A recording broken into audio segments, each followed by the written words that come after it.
The Kenyan government plans to have equipped every school-going child, at least in the early stages of primary school, with a tablet before the second quarter of 2017. Now, this program in Kenya is known as Digi. It's the government's initiative to increase digital literacy among school-going children. Now, such a program has been successfully rolled out in another country, Rwanda, and Kenya effectively would become, if it pulls this off, the second East African country to embrace it. The bulk of these tablets are going to be assembled locally, bringing with it, of course, a myriad of opportunities and investment as well. Let's talk to one company that's investing in that particular opportunity. Juan Panelli is the president of the African operations at BGH Positivo, who's with me in studio right now. Thank you for your time.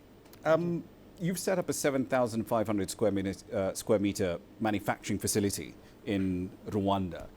Why Rwanda? It's landlocked, it's in the middle of East Africa, it's thousands of miles away from ports. Why this country in particular? Well, it's not the first time I get that question, and I will keep saying the same thing. Why not Rwanda?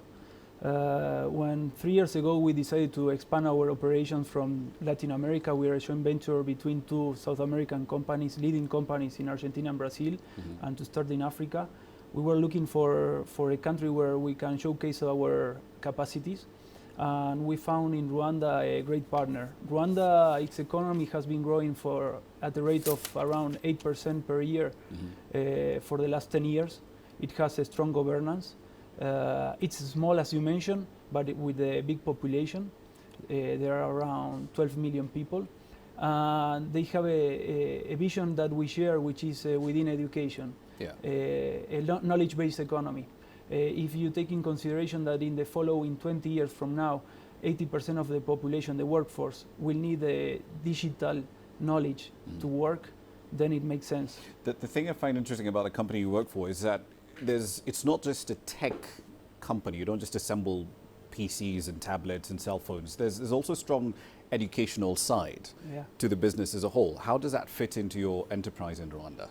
Well, actually, it's a substantial part of the project, because we are not only making an investment and doing transfer of know-how and technology, but all the computers that we are manufacturing there are going to schools.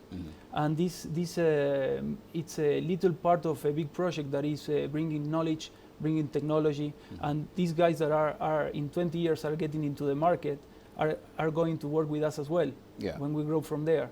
So it's also a social project. So as you can see, it's not only, of course, we are a for-profit organization. We came here to make money, but at the same time, it has a bigger aspect, which is social, it's within education. Yeah. Let's talk about political risk, because we've got two elections happening within the region next year. Rwanda is holding theirs in, I believe, the first week of August. Kenya's doing that, holding their general election on the second week of the exact same month. From your perspective, if you're running a manufacturing operation and you've got basically two lines along which your inputs and your goods are actually going to go out, either Mombasa or Dar es Salaam, I mean, are you concerned about these elections? Not really.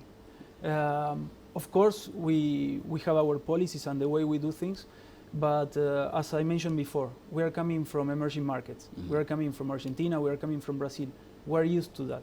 We're used to hardship environments. Just to make you an example, if you take our operation in Argentina, we bring the spare parts from different parts of the world. It comes to Buenos Aires port.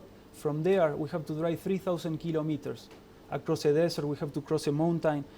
After that, we have to put it into a boat and cross a very dangerous channel. This is to the plant, where is it? Tierra del Fuego. Tierra del Fuego. It's the southern part of the world. So if you take in consideration that, then we come here. We only have to drive half of the way. If it goes to Rwanda. So the challenge is actually a lot smaller. Yeah. All right. We'll leave it there for the time being, though. Juan Panelli, thank you very much for your time. Thank you.